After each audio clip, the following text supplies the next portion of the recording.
అంటే కథ బ్యాక్డ్రాప్ మేఘాలయలో జరగడం, అక్కడ ఏదో ఆ సరౌండింగ్స్ కి సంబంధించిన ఎథనిసిటీ ఆ ఏరియాకి ఆ ఏరియాకి సంబంధించిన ఆ సరౌండింగ్స్, ఆ పరిస్థితులు అవన్నీ అక్కడ టోటల్ గా దాని మీదే డైరెక్టర్ కూడా అక్కడికి వెళ్ళి కూర్చొని అక్కడ రాశాడు. But when it comes to the point of watching, నువ్వు చెప్తున్నప్పుడు కథ గురించి ఇలాంటిది అడవి దొంగ ఒక సినిమా వచ్చింది, నాకెందుకో అలా కనిపించింది ఒక్కసారి.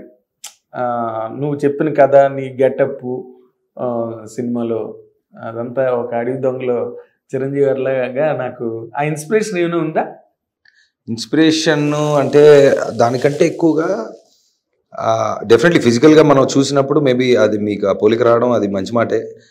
అయితే కథ వచ్చేసి కంప్లీట్గా అంటే ఇప్పుడు మామూలుగా ఇద్దరు మనుషుల మధ్యలో ఒక ప్రేమ ఒక బంధం ఫామ్ అయిన తర్వాత అంత బాగానే ఉందనుకున్నాక ఒక పాయింట్లో ఎక్కడో చిన్న డిస్ప్యూట్ స్టార్ట్ అయింది అనుకుంటే, మామూలుగా రియల్ లైఫ్లో మనకు జరిగేది, దేనివల్ల అది స్టార్ట్ అవుతుంది అంటే నాకు నచ్చినట్టుగా నువ్వు ఉండట్లేదు, నాకు కావాల్సినట్టుగా నువ్వు బిహేవ్ చేయట్లేదు, ఆర్ నీ నుంచి నేను ఎక్స్పెక్ట్ చేస్తుంది ఏదో అనేది ఒక పాయింట్ వచ్చి అక్కడి నుంచి డిస్ప్యూట్ స్టార్ట్ అవుతుంది. అంటే పేరెంట్స్ కానీ సిబ్లింగ్స్ కానీ ఎవరైనా ఎక్కడైనా జరిగేది అదే, నాకు నచ్చినట్టుగా నువ్వు ఉండట్లేదు, నువ్వు మారాలి అని చెప్తే పంచాయతీ స్టార్ట్.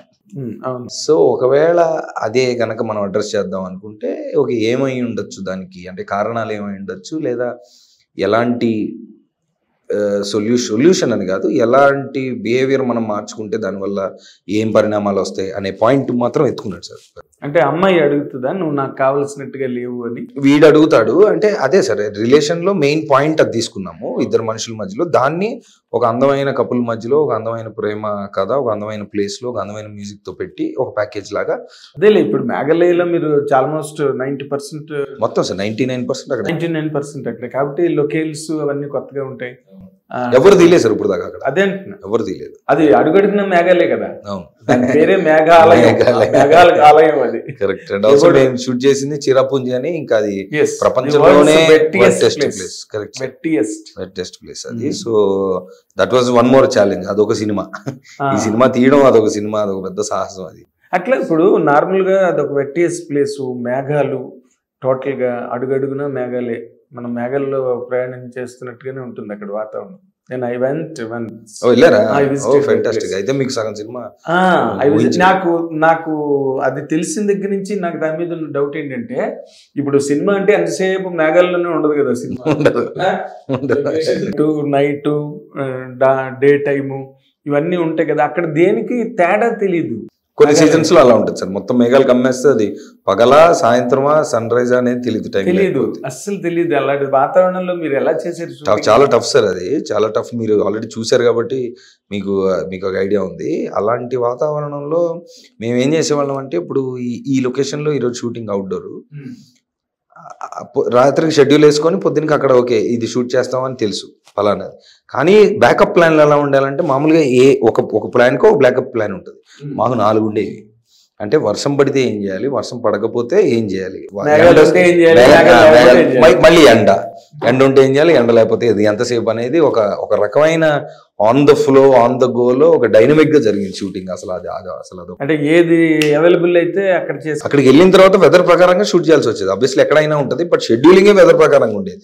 అదేంటి గంట, ఇప్పుడు రాత్రి దాంట్లో వెదర్ రిపోర్ట్ లో చెప్తాడు ఇలా ఉంటదని, కానీ అలా ఉండదు మేఘాలయ, అలా ఉండదు అసలు. మోస్ట్ అన్ప్రెడిక్టబుల్ గా ఉంటుంది. చాలా డైనమిక్ గా చేసాము షూట్ అది. That was a whole different experience. చాలా బ్యూటిఫుల్ గా ఉంటుంది. అంటే ఇప్పుడు ఇందులో at this point of time నీ కెరీర్ లో ఆలోచిస్తే, ఇప్పుడు నీకు you badly need a independent hit, ఇప్పుడు నీకు అవసరం అది, కానీ ఈ కథ ఇదంతా ఛాలెంజింగ్గా ఉంది, ఇది ఈ రోజున ఆడియన్స్కి మ్యాచ్ అవుతుంది, ఆడిటోరియంస్ క్యాచ్ చేస్తాయి ఈ సినిమా అని ఎంత నమ్మకం కలిగింది మీకు దీని మీద? అసలు దాని తాలూకా రియలీ నాకైతే మాత్రం చాలా సర్ప్రైజ్గా ఉంది. ఇది ఎట్లాగాని మీరు ఎలా నమ్మారో కథని?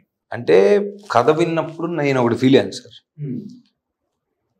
మామూలుగా అంటే నా ఎక్స్పీరియన్స్, నా రిలేషన్స్, నా ప్రేమ కథలు ఇవన్నీ కూడబెట్టుకొని నేను ఇలా ఉండాలేమో అని అనుకుంటున్నప్పుడు కథ విని, అమ్మా ఇది కదా సొల్యూషన్, ఆర్ ఇది కదా మెయిన్ మ్యాటరు, ఇంత చిన్న పాయింట్ మళ్ళీ ఇలా మర్చిపోయావని నేను ఫీల్ అయ్యాను. వాట్ ఎవర్ ఆ పాయింట్ డైరెక్టర్ చెప్తాం అనుకున్న పాయింట్. సో అది ఓన్లీ సరదాగా ఒక 20-30 నిమిషాలు కథ విన్నప్పుడు నేను ఫీల్ అయ్యింది.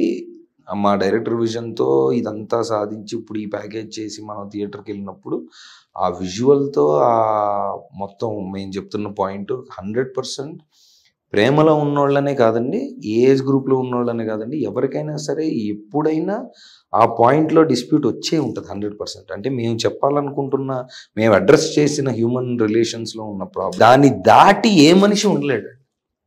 అంటే ఇంకా నిజంగా మౌళిలాగా ఎవడన్నా అసలు అనాథ, మనుషులతో సంబంధం లేదు, అసలు మనుషులతో కనెక్ట్ అయ్యే మెంటల్ స్టేట్లో లేని మనిషికి తప్ప. మళ్ళీ అదే కంపేర్ చేస్తా, చిరంజీవి గారు అడవి దొంగ, అది బేసిక్గానే అదొక అడవి క్యారెక్టర్, అడవి మనిషి కాబట్టి మనకి ఇమీడియట్గా అర్థమైపోతుంది ఆ క్యారెక్టర్కి ఏం రాదు తెలియదని.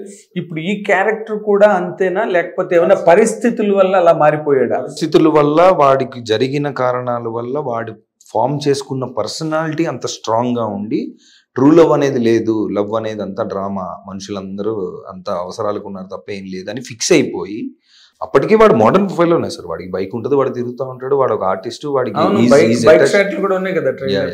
Is a normal guy only. But వాడి పర్సనాలిటీ, వాడికి జరిగిన దాని ప్రకారం ఇది కాదు ఇది అని ఫిక్స్ అయిపోయి ఉన్న మనిషికి నాకేం అవసరం లేదు, నా దగ్గర అన్నీ ఉన్నాయి, కానీ ట్రూ లవ్ అనేది లేదన్న ఫీలింగ్ ఒకసారి ఉంటే కనుక దాన్ని చూడాలని ఉంది, ఎక్స్పీరియన్స్. దాని తర్వాత విరాగిలాగా అయిపోతాడా? దాని ముందు అంటే ఫస్ట్ అలా స్టార్ట్ అయ్యి గడ్డం పెంచుకున్న మనిషి చివరికి గడ్డం తీసి ఋషి అవుతాడు. మామూలుగా ఆపోజిట్ జరిగింది, దీంట్లో ఆపోజిట్ జరుగుతుంది. ఆనంద్ శ్రీరామ్ చెప్పాడు ఈ కంపారిజన్, భలే చెప్పాడు. అదే సార్ గడ్డం తీసేసి మామూలుగా మనుషులు రివర్స్ అవుతారు కదా సార్, గడ్డాలు పెంచుకొని ఋషులు అయ్యి మనకేమి సంబంధం లేదని ఎక్కడికో వెళ్ళిపోతూ ఉంటారు. బట్ ఒక మామూలు మనిషి సంబంధం లేదు నాకు ఇదంతా, గడ్డాలు మీసలు పెంచుకొని ఎక్కడో ఉన్న వాడికి ప్రేమ దొరికితే వాడి పరిస్థితి ఏంటి, ఆర్ వాడు ఏం రియలైజ్ అయ్యాడు, వాడి త్రూ మనం ఏం చెప్పాలనుకుంటున్నాం అని ఒక పాయింట్ సరదాగా ఇదైతే ఎలా ఉంటుందో చూసుకోండి అని కూడా చెప్పకుండానే, అంటే ఇది ఇలా ఉండాలి అని మనం ఏదో భాషను ఏమి ఇవ్వలేదు సార్ సినిమాలో. వాడికి జరిగింది ఇది, వాడికి తెలుసుకున్నాడు, వాడు చెప్పేసి వెళ్ళిపోతాడు. తర్వాత మనం ఆడియన్స్గా ఇంటికి వెళ్ళి ఓహో ఇప్పుడు ఏంటి మన పరిస్థితి అనే ఆలోచన వస్తుందని మన నమ్మకం. ఓకే.